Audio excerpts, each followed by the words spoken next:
From outside this office space, everything looks welcoming. But inside, it's a hostile work environment. Disarray and destruction is by design. We are in West Hartford. This is Smash Avenue. This is the only Smash room in Connecticut.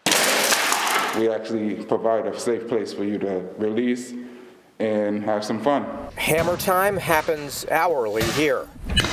Bat and crowbar time, too. The trifecta of Daryl, James, and Sean have opened Smash Avenue, catering to a growing population who've reached their breaking point. They say the Rage Room provides a refuge. And we started to think that there's other people who need an outlet, not just for anger, but anxiety, for stress.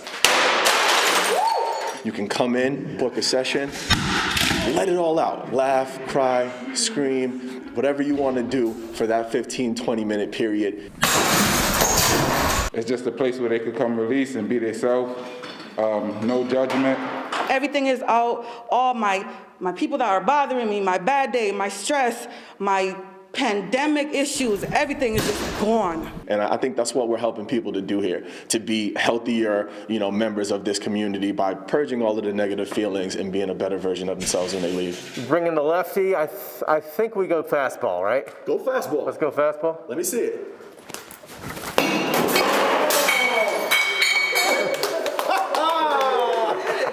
The closer, ladies and gentlemen. The hits will keep coming, and the feeling is that splitting things apart can only help to unite. Get it out and have some fun. Come in, let the rage out, leave the nonsense here, enjoy yourself out in the world. That's it. That's all we want to do. In West Hartford, Jim Altman, Fox 61 News. Good way to get out the emotion if you need it. Smash Avenue opened just 3 weeks ago. 15-minute sessions start at $30. With COVID protocols in place, they provide the protective gear and everything that's breakable, of course, which is good. Yeah, right. they may do some business, and it may continue after the pandemic is over. I don't know. I think so. I agree with you. Stress isn't going to go away in a few months. There's no vaccine for that.